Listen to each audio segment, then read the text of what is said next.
tak tahu pindah lagi. Okey.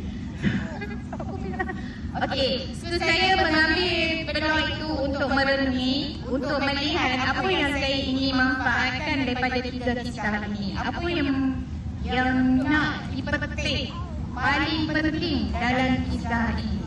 Okey, pertama saya melihat kisah Asia binti Muzahir. Dia adalah sepupu Fir'aun, suami dia. Dia adalah sepupu Fir'aun. Dan dia berkahwin dengan sepupunya.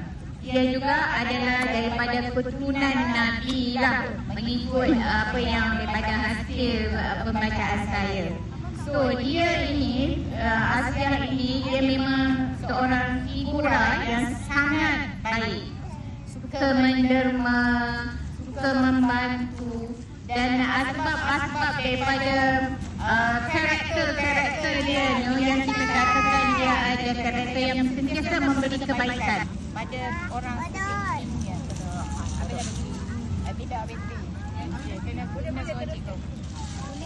Okey, jadinya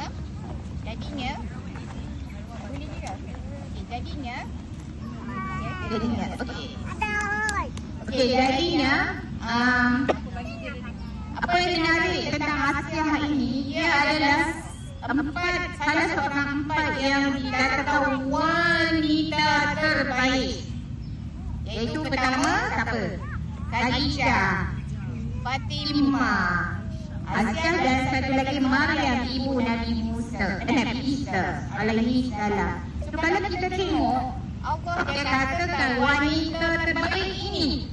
Kalau dalam Al-Quran ataupun dalam sirah, kita tengok ramai nama-nama sahabat.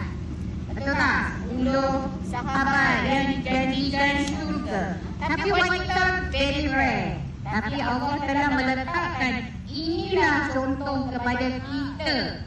Inilah wanita yang terbaik untuk kita contohi. Okey, apa yang kita menarik tentang mereka ini? Khadijah, seorang ibu dan isteri. Asia, seorang isteri. Fatimah, seorang ibu dan isteri. Dan juga Maryam adalah special case. Dia hanyalah seorang ibu kepada Nabi yang terpilih, iaitu Nabi Isa alaihissalam. So bila kita melihat ini, apa yang kita akan dapati bahawa wanita 4 terbaik ini adalah apa yang special dia ialah tentang iman mereka kepada Allah SWT. Tidak kiralah sama ada mereka itu suaminya baik ke terpilih ataupun suaminya yang zalim seperti Asia bin Muzahir ini. Mereka ini adalah, kita katakan, kenapa diangkat darjatnya pada sisi Allah SWT? Kerana mereka ni ibu dan isteri. Ada tak mereka tu diangkat darjat? Aku kerana profesor, ada tak? Ada kan? Ada tak diangkat darjatnya di sisi Allah kerana mereka itu doktor pakar? Tak. Tapi Allah meletakkan kemuliaan seorang wanita itu kerana peranannya sebagai seorang isteri dan seorang ibu. Okey. Tentang Asia, saya ingin membaca mentilawah lah mentilawahkan surah Al-Tahrim ayat 11. Bismillahirrahmanirrahim. Waraballahu mathalan lillazina amanu wa'ra'atu fir'auna idh qalat rabbi ibni li 'indaka baitan fil jannah wa najjini min fir'auna wa 'amalihi wa najjini minal qawmi dhalimin. Okey, maksudnya, dan Allah merupakan satu misal perbandingan yang menyatakan tidak ada mudaratnya kepada orang-orang mukmin berhubung rapat dengan orang-orang kafir kalau tidak sejelas keadaan imannya, iaitu perihal isteri Fir'aun. Ketika ia berkata, wahai Tuhanku, tinggallah untukku sebuah rumah di sisimu dalam surga dan selamatkanlah daku dari Fir'aun dan perbuatannya yang kufur dan puas, serta selamatkanlah daku dari kaum yang zalim. Ini adalah satu untuk kita melihat bagaimana seorang figura yang bertemankan, bersuamikan seorang yang zalim, maha zalim. Dia menyembunyikan keimanannya pada awalnya. Kemudian apabila Fir'aun mengetahui beliau telah beriman, maka beliau telah disiksa. So, apa yang dibuat oleh Asia ketika itu? Bergantungannya kepada Allah SWT. Setelah iman yang diakui di hatinya, kemudian dia bergantung sepenuhnya pada dirinya pada Allah SWT. Dengar doa dia, kan? Boleh hafal doa ni tau. Sebab dia hafal satu huruf hafal daripada Al-Quran. 10 kebaikan. Senang-senang je Allah nak bagi kat kita. So, ambil doa-doa daripada ayat Quran, iaitu Rabbana lili indaka baitan fil jannah. Apa maksud dia? Ya Allah, binakanlah rumahku dalam syurga. Bila disiksa, bila ditindas, Asia kita tak minta. Kalau kita minta apa? Kalau kita tengah diuji, siapa? Semua pernah diuji kan? Kita minta apa? Ya Allah, selamatkan aku. Kita tak? Berilah kekuatan kepadaku. Itu doa-doa dia. Tambahkanlah diriku. Betul kan? Tapi Asia minta apa? Syurga. Doa yang pertama, dia tak keluar dulu doa yang kemudian, iaitu selamatkanlah aku dari Fir'aun, selamatkanlah aku daripada kaum yang zalim. Yang kedua, yang pertama daripada hatinya, doanya iaitu, ya Allah, binalah syurga dalam binalah baitan rumahku dalam syurga. Subhanallah. Apa lagi yang sudah doa ini, betul tak? Bagaimana boleh pernah tak terfikir bagaimana Asia boleh berfikir untuk mendoakan ini dulu padahal dia tengah disiksa? Sebab dia percaya kepada Allah SWT dan dia percaya kepada kebahagiaan yang hakiki, iaitu akhirat. Betul tak? Sangat kemas benda itu tertanam di jiwanya. Jadi kalau kita tengok di situ, subhanallah, saya bila sebelum ni saya pernah dengar doa ni kan, dan saya pernah melihat, saya tengok, ya Allah, sempurnanya lah wanita ini.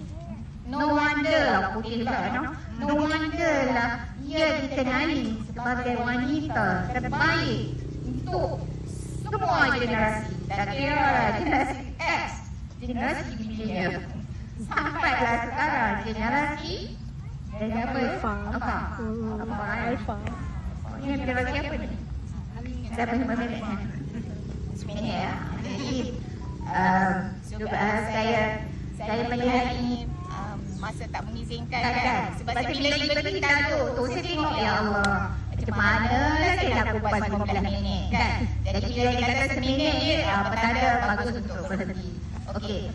Daripada kisah Ibu Nabi Musa, 5 minit lagi boleh tak? Ibu Nabi Musa, kenapa nak di-highlight Ibu Nabi Musa dan juga tadi Siti Hajar adalah tentang iman juga. Iman kepada Allah Subhanahu Wa Taala. Maksudnya kita ni ibu ke isteri ke, benda yang paling penting iman. Kita berhenti kerja. Kenapa berhenti kerja? Nak belah anak. Sebab umur jaga suami iman bagi kan. Dan sebab kita nak melaksanakan apa yang Allah minta pada kita.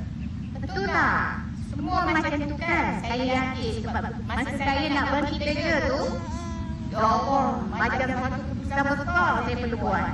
macam-macam kan. Buat apa berhenti kerja, nanti ada pencen. Buat apa berhenti kerja, macam-macam kan tu. Buat apa berhenti kerja, nanti tak tahu suami kita mati ke, cerai ke. Oh, macam-macam. Yang bukan dari saya tau. Dari orang-orang yang persekitaran saya tidak bersetuju saya berhenti detik itu. Tapi saya melihat waktu itu saya dah rugi. Bukanlah rugi. Saya terlepas pandang anak-anak yang besar kan. Masa anak yang kecil saya tu Allah bagi ujian sedikit. Dia masuk NICU lahir pramana. Berat 1.2 kg. Perasaan ibu. Di situ nak cerita dengan ibu Nabi Musa tadi tu.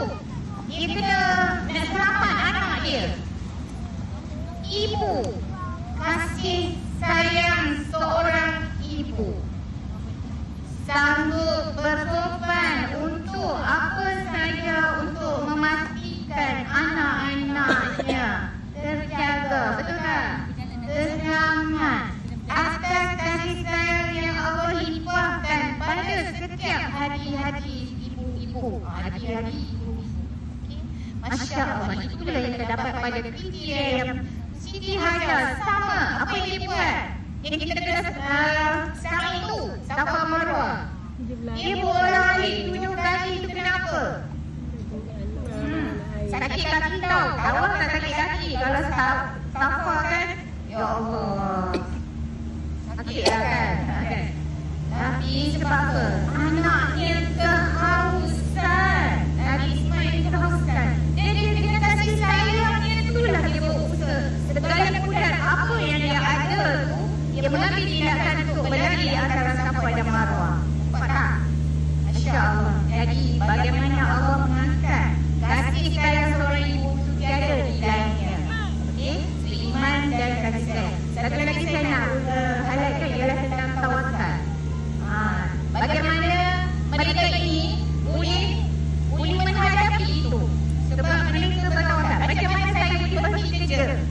Fikir nak ke depan, tak tahu macam mana suami mati ke, kerja kain ke, nak tidak lah kan. Macam mana yang mati tu mati? Betul tak? Bila mati dia ke, tidak. Betul tak? Betul tak? Macam mana nak boleh nak letak di jawatan tu? Saya berkata pada Allah, saya bertawakal kepada Allah. Sebab saya yakin pemberi rezeki adalah Allah Subhanahu Wa Taala. Kemas ditanam di dalam hati saya dan itulah saya berani meletakkan jawatan. Semua pun heran kenapa berhenti jawatan kan? Macam rugi kan? Tak pernah dengar cikgu yang jaranglah, rare. Jadi saya satu pemahaman bila seorang ibu dia ada melihat anaknya, kasih sayang dia sanggup melakukan demi pengorbanan untuk menuntut pangkat amanah yang diletakkan kepadanya. Jadi ibu-ibu yang di sini, hiasilah diri dengan iman, hiasilah diri dengan tawakal. Dua perkara ini hanya boleh dicapai hanya bila ada iman. Kita tak boleh tawakal tanpa ada iman. Perlu ada iman, iaitu yakin kepada Allah. Okey, saya nak belajar sedikit dari segi psycho-spiritual. Okey, apa yang menarik tentang psycho-spiritual iaitu psikologi dan juga spiritual. Kita manusia sebenarnya kalau orang putih dia hanya fokus pada emosi. Mental, emosi. Tetapi dia lupa kepada aspek qalbu. Aspek qalbu iaitu spiritual. Sebenarnya ke mana iman itu? Cuba tanya kat mana? Kat sini ke? Iman kat mana? Hati. Masa nak kahwin tu tanya sini ke tanya sini? Cepat. Tanyalah hati. Tanya ada tanya sini tak? Tanya. Tanya sini kan. Siapa dia tu pun tanya sini kan. Di sini sangat dekat dengan kita. Sebenarnya Allah tu memang dekat dengan kita. Okey, apa yang menarik tentang iman ni duduk di qalbu. Nafsu, hawa di sini juga. Jadi sebab itu jaga iman. Jaga iman dengan kena ada self care lah. Kita selalunya orang putih dia ada self care mental, emosi kan. orang Islam dia beriman kepada Allah SWT, dia kena ada self-care qalbu. Self-care qalbu ni apa? Zikir pagi dan petang, kan? Jadi dengan itu iman kita terjaga, insya-Allah, dan dihantarkan semakin bertakwa. Okey, satu lagi tentang tawakal. Tawakal, iman tadi saya beritahu tak? Dia adalah pusat keseimbangan spiritual. Sebab tadi saya cakap pasal psycho-spiritual kan. Di situlah tempat yang menstabilkan emosi. Pengalaman saya dia dengan klien, saya guna ke intervensi orang putih tu. Saya guna, especially about cognitive, bila berkaitan cognitive. Tetapi saya tengok dia hanya bersifat sementara. Dia hanya bersifat sementara dan fokusnya hanya untuk here and now. Here and now is good, but not enough. Putih ke kan? Here and now, but not enough. Sebab kita tahu kehidupan yang abadi ialah future kita ialah akhirat, kan? Sebab itu orang yang beriman, kalau tengok Palestin kan, dia pun tak ada buku mental health, illness yang buku macam kita. Pasal apa? Iman kepada Allah. Pasal apa? Mereka sertakan tawakal. Hasil daripada tawakal, iman dan tawakal itu lahirlah emosi yang tenang, hati yang tenang, dan juga lahirlah sifat karakter dalam jiwa itu sabar, syukur dan harapan. Apa-apa pun ujian yang Allah jalan. Sebab itu kalau nak tulislah kan, keyword apa yang saya nak sampaikan kat sini daripada apa tadi tu lebih dah kan. Iaitu iman tu adalah kekuatan bagi kita. Kekuatan bagi kita. Manakala tawakal itu adalah itulah sayap ketenangan. Sebab itu orang kalau kita tengok yang saya kata sementara tadi itu, kenapa orang putih dia tak ada tawakal itu? Dia tak ada iman, dia tak ada tawakal. Sebab itu intervensi Western itu hanyalah bersifat here and now. Jelas dia kata. Dia tak ada bersifat yang futuristik, yang menerus bagi sabar, syukur dan akhirnya satu harapan yang sangat indah, iaitu sebagaimana doa Asyam tadi, ya Allah, binalah rumahku dalam syurgamu. Itu sahaja. Kita mengaji lebih.